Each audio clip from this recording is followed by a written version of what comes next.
જય ગુરુદેવ, જય શ્રી રામ. કેમ છો બધા? મજામાં ને? આજે આપણે ફિઝિક્સમાં ચેપ્ટર 11 વિકિરણ અને દ્રવ્યની દ્વૈત પ્રકૃતિનો અભ્યાસ કરીશું.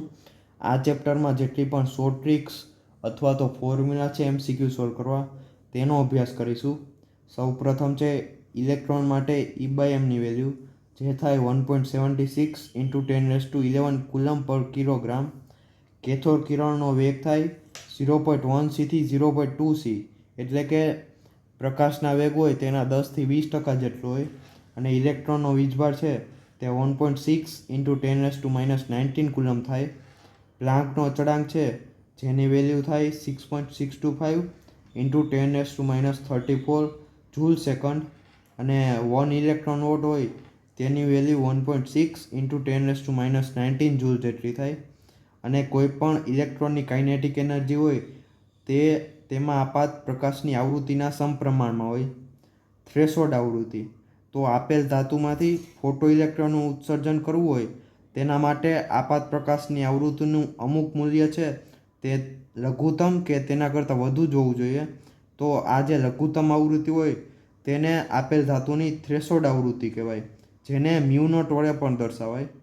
અને Q = Ne, જેમાં n છે નંબર ઓફ ઇલેક્ટ્રોન અને E છે તેના પર વિદ્યુતભાર, જેના ઉપરથી આપણે કોઈ પણ પદાર્થનો વિદ્યુતભાર જાણી શકીએ. અને Kmax ઇન જૂલ, જેની વેલ્યુ થાય E × V0. V0 એટલે સ્ટોપિંગ પોટેન્શિયલ.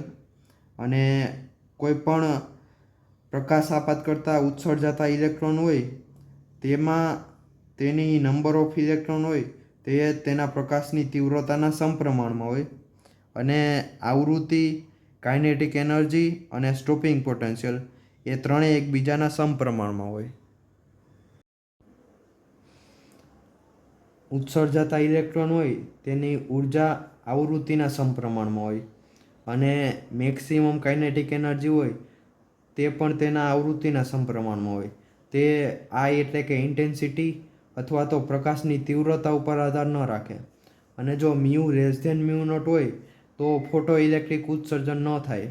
અને ફોટો ઇલેક્ટ્રિક પ્રવાહ એટલે કે નંબર ઓફ ઇલેક્ટ્રોન હોય તે પ્રકાશની તીવ્રતા ઉપર આધાર રાખે, આવૃત્તિ ઉપર આધાર ન રાખે. આઇન્સ્ટાઈનનું ફોટો ઇલેક્ટ્રિક સમીકરણ એ કહે છે કે મેક્સિમમ કાઇનેટિક એનર્જી હોય ઇલેક્ટ્રોનની તે hν - φ0 એટલે કે વર્ક ફંક્શન જેટલી થાય, જ્યાં φ0નું વેલ્યુ છે hν0. μ0 એટલે થ્રેશોલ્ડ આવૃત્તિ. આના ઉપરથી એમ કહી શકાય કે φ0 છે તે μ0ના સમપ્રમાણમાં હોય. અને તીવ્રતા તે ઉર્જા છેદમાં ક્ષેત્રફળ ગુણ્યા સમય એટલો થાય, એટલે કે તેને પાવરના છેદમાં ક્ષેત્રફળ એ રીતે પણ લખી શકાય. અને જો μ > μ0 હોય તો નંબર ઓફ ઇલેક્ટ્રોન અને તીવ્રતા એકબીજાના સમપ્રમાણમાં હોય. આપણે આઇન્સ્ટાઈનનું ફોટો ઇલેક્ટ્રિક સમીકરણ જોયું તે મુજબ Kmax એટલે EV0 = hν - φ0 થાય. એના ઉપરથી જો μ0 ફાઇન્ડ કરવું હોય તો તે આ રીતે ફાઇન્ડ કરી શકીએ.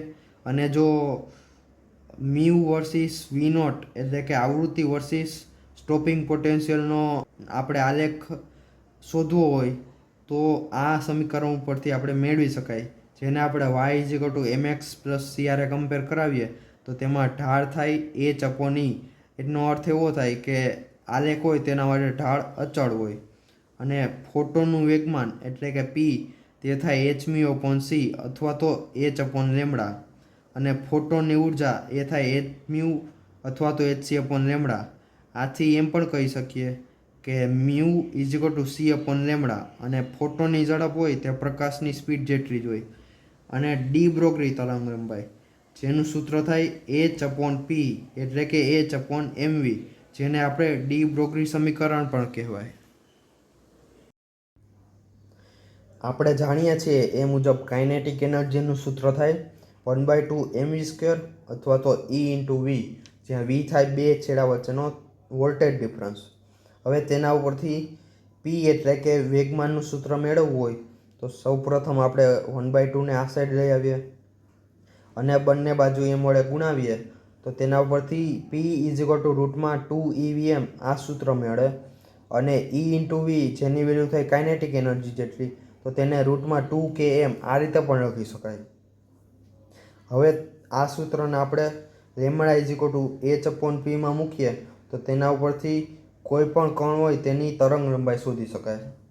હવે જો આપણે સ્પેશિયલ ઇલેક્ટ્રોન માટે તેની તરંગ લંબાઈ શોધવી હોય તો તેમાં ઇલેક્ટ્રોનનું માસ, તેનો ચાર્જ અને hની વેલ્યુ મૂકીએ તો તેનું સૂત્ર થાય 1.227/v નેનોમીટર.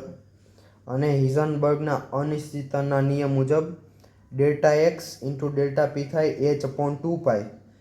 હવે આપણે પાસે કોઈ કણ આપ્યો છે અને તેમાં એની ગતિ ઉર્જા સ્વરૂપે ઉર્જા આપી છે તો તેને આપણે lambda is equal two hc/E ઉપરથી નહીં પણ તેની ડી બ્રોગલી તરંગ લંબાઈ lambda is equal two h/2km એના ઉપરથી મેળવી શકીએ. જ્યાં lambda is equal two hc/E છે તે તો ફક્ત ફોટોને જ લાગુ પડે અને વિદ્યુત ચુંબકીય વિકિરણ હોય તેની તરંગ લંબાઈ તેના ક્વોન્ટમ એટલે કે ફોટોનની તરંગ લંબાઈના જેટલી જ હોય, જેને lambda is equal two h/p લખી શકાય. હવે આપણે જોયું એમ જો ડેલ્ટા પીને m ઇન્ટુ ડેલ્ટા વી લખીએ તો તેના ઉપરથી ડેલ્ટા એક્સ ઇન્ટુ ડેલ્ટા વીનું સૂત્ર પણ આ રીતે મેળવી શકાય. અને ટોટલ એનર્જી મેળવી હોય તો n એટલે કે number of photons into hν એટલે કે એક ફોટોનની ઉર્જા, તેના ઉપરથી આપણે E ટોટલ મેળવી શકીએ.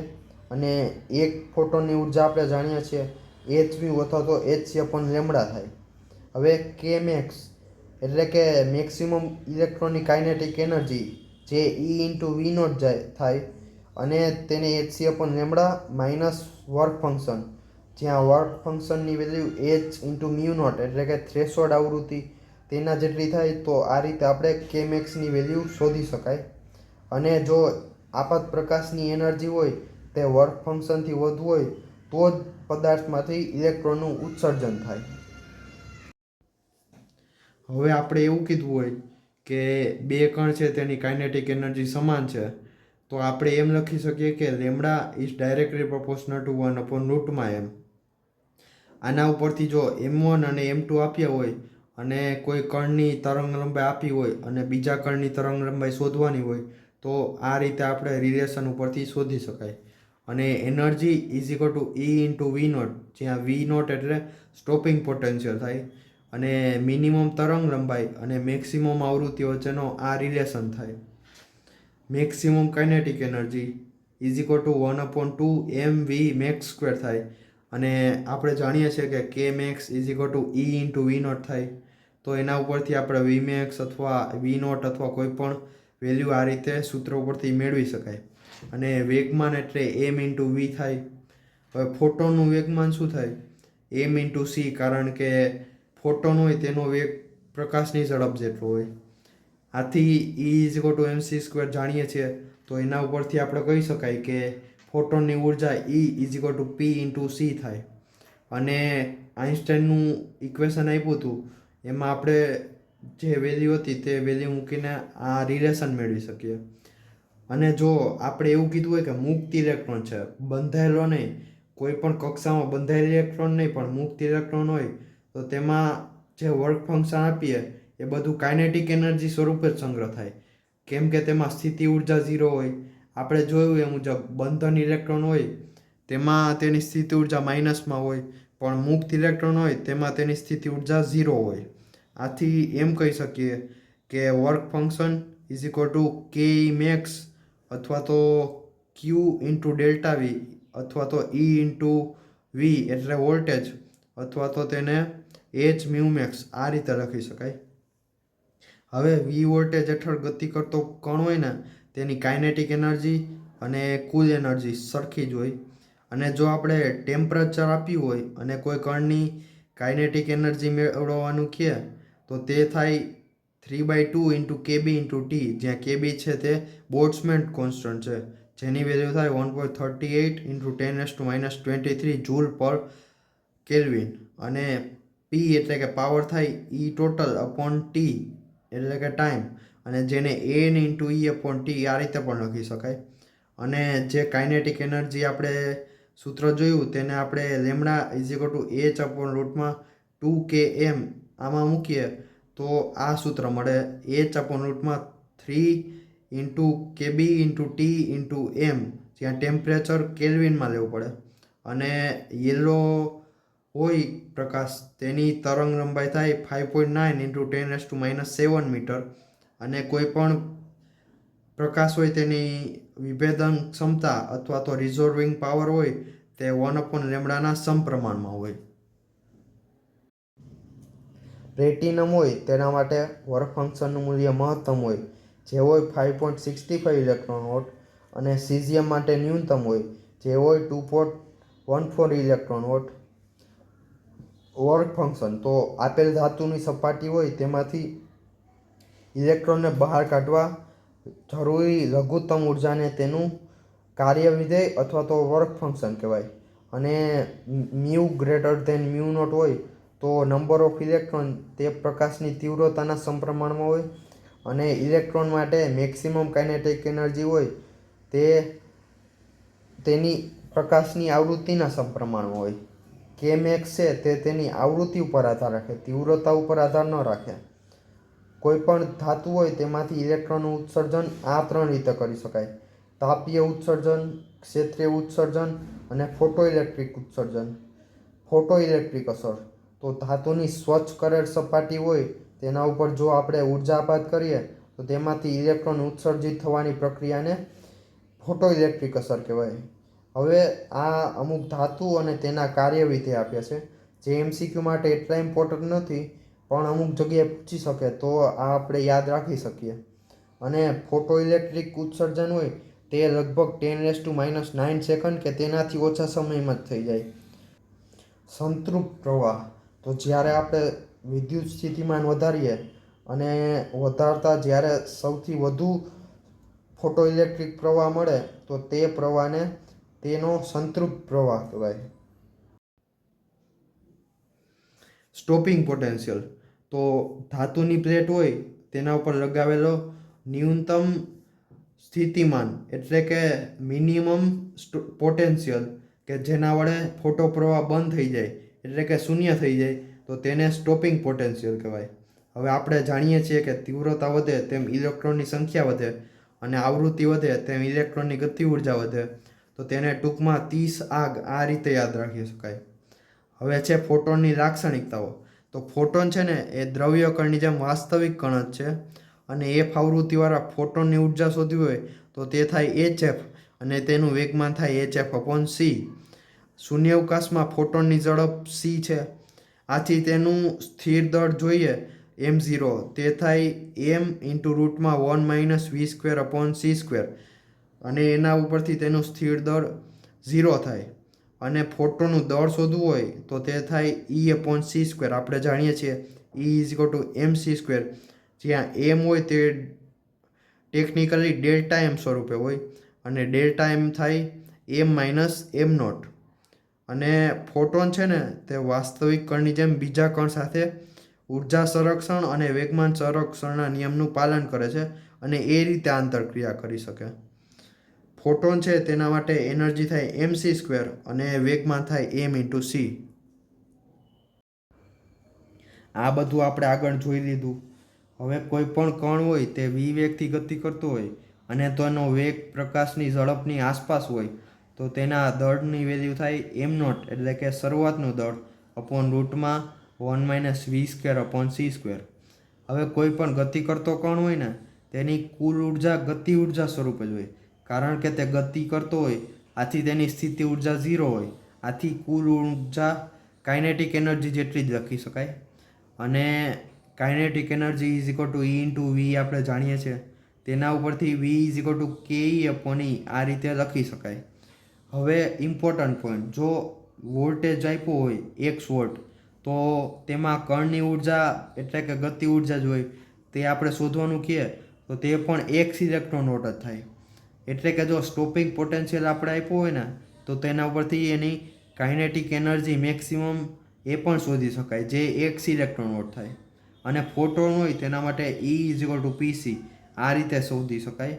અને સ્ટોપિંગ પોટેન્શિયલ એટલે કે v0 છે તેના પરિમાણ થાય m1, l2, t-3 અને a-1 અને તેનો એકમ થાય જૂલ/કુલમ્બ અને આવૃત્તિનો એકમ થાય સેકન્ડ ઇન્વર્સ એટલે કે હર્ટ્ઝ. ધાતુ છે તેના ઉપર 10⁸ વોટ પર મીટરના ક્રમનું પ્રબળ વિદ્યુત ક્ષેત્ર લગાવીએ ને ત્યારે તેમાંથી ક્ષેત્રીય ઉત્સર્જન થાય. અને કેથોડ કિરણ અથવા તો બીટા કિરણ તે છે ઇલેક્ટ્રોનનું કિરણ. આલ્ફા કિરણ તે છે હિલિયમ+2ના કેન્દ્રનું કિરણ. અને ગામા કિરણ તો ન્યુટ્રોન જ્યારે ઉત્તેજિતમાંથી ધરા અવસ્થામાં આવે ને ત્યારે જેમાંથી વિદ્યુત ચુંબકીય તરંગ ઉત્પન્ન થાય ને તેને ગામા કિરણ કહેવાય. અને કેમેસ્ટ્રી મુજબ હાઇઝનબર્ગનો સિદ્ધાંત જોઈએ ને તો તે છે Δx × Δp is greater than or equal to h⁻/2 એટલે કે h/4π. હવે ઇલેક્ટ્રોનથી જે ક્ષ-કિરણ ઉત્પન્ન થાય ને તે પણ વિદ્યુત ચુંબકીય તરંગ જ છે. અને આ સૂત્ર આપણે જાણીએ છીએ. હવે આ જે સૂત્રનો સંબંધ આપ્યો છે તે આપણે આઈન્સ્ટાઈનનું સૂત્ર જોયું તેમાં આપણે આગળ ભણેલા અલગ અલગ સૂત્ર મૂકી અને આ રીતે કેમેક્સને અલગ અલગ રીતે લખી શકાય. હવે જો V0 વોલ્ટનો કોઈ પણ કણ હોય ને એના દ્વારા જે વિદ્યુત ચુંબકીય તરંગ ઉત્પન્ન થાય ને તો એમાં તેની ઉર્જા થાય E × V0. V0 થાય સ્ટોપિંગ પોટેન્શિયલ અથવા તો જે પોટેન્શિયલ આપ્યો હોય તે. અને તેને h μmax આ રીતે પણ લખી શકાય. અને E = mc² નહીં પણ તેને ટેકનિકલી Δmc² લખાય. અને Δm થાય m - m0 જ્યાં m0 થાય કણનું સ્થિર દળ અને m થાય જે ગતિ કરતો હોય કણ જ્યારે પ્રકાશના વેગની આસપાસના વેગથી ગતિ કરે ત્યારે તેનું દળ. અને p આપણે જાણીએ છીએ તે મુજબ √2 km. અને જો આપાત ઉર્જા હોય તે વર્ક ફંક્શનથી વધુ હોય ને તો જ ફોટો ઇલેક્ટ્રિક અસર થાય. જો 1 ઇલેક્ટ્રોન વોટ છે તે 1.6 × 10⁻19 જૂલ થાય. તો x ઇલેક્ટ્રોન વોટ થાય તે x × 1.6 × 10⁻19 જૂલ થાય. અને 1.6 × 10⁻19 જૂલ છે એ 1 ઇલેક્ટ્રોન વોટ થાય.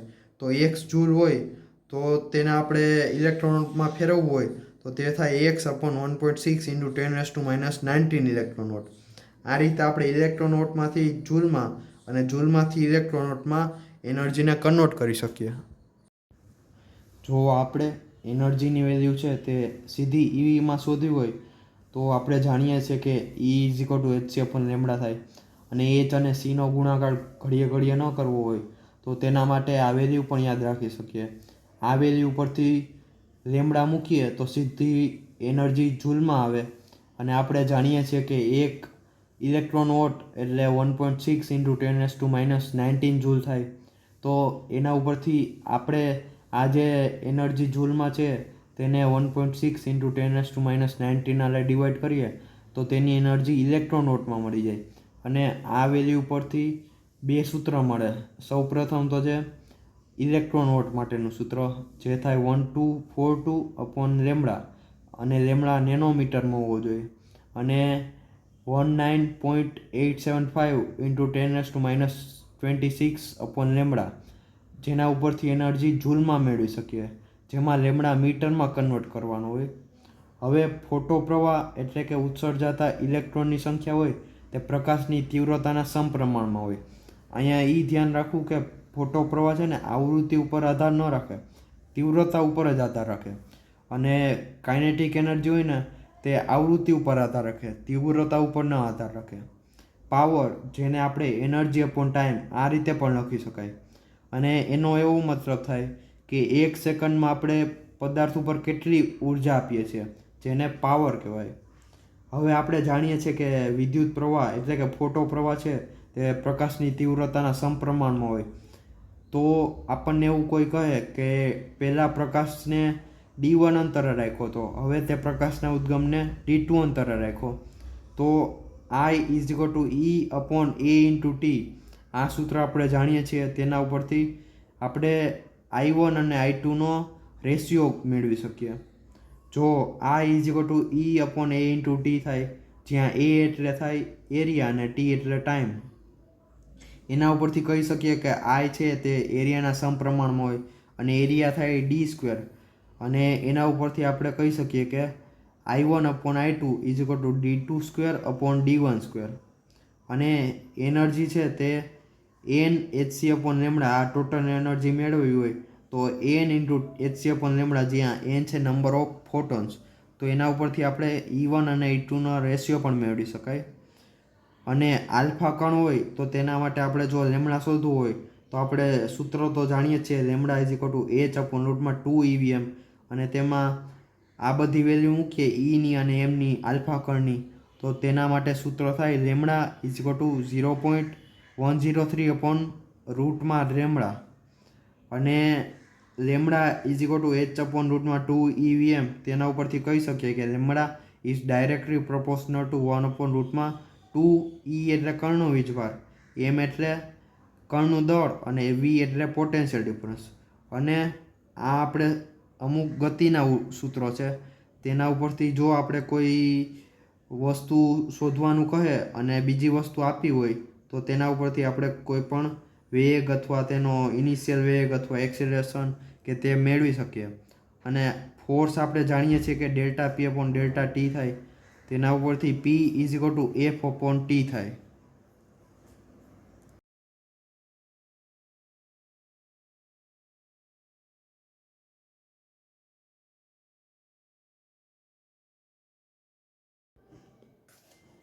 સૌપ્રથમ ફોટો ઇલેક્ટ્રિક અસર સમજાવનાર આઇન્સ્ટાઈન હતા.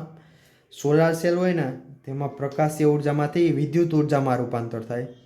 હવે જો કોઈ એમ કહે કે વર્ક ફંક્શન વધે તો તેની ઉત્સર્જતા ઇલેક્ટ્રોનની કાઇનેટિક એનર્જી ઘટે, પણ તેમાં તીવ્રતા ન બદલાવાથી પ્રવાહ ન બદલે. હવે કોઈ એમ કહે કે કોઈ રાશિ અમુક ગણી થઈ અથવા તો R1માંથી R2 થઈ તો તેમાં સાપેક્ષ ફેરફાર થાય R2 - R1/R1. અને પ્રતિશત ફેરફાર શોધવો હોય તો ઇન્ટુ 100 કરીને મેળવી શકાય. હવે ફોટોન સિવાયનો કોઈ પણ કણની વાત થતી હોય ને અને લેમડા શોધવાનું હોય ને તો આ એક જ સૂત્ર યાદ રાખવાનું, lambda is equal two h/√2 km. આ E ઇઝ ઇક્વલ ટુ hc/લેમડા અથવા E is equal two PC કે P is equal two MC છે, તે ફોટોનને જ લાગુ પડે. ડેવિસન અને ગરમનનો પ્રયોગ જોઈએ, તેમાં ઇમ્પોર્ટન્ટ પોઈન્ટ જોઈએ તો તે છે કે આ પ્રયોગમાં 44 વોટથી 68 વોટ માટે જ આ પ્રયોગ કરાયો હતો. અને તેમાં વોલ્ટેજ 54 વોલ્ટ રાખ્યા.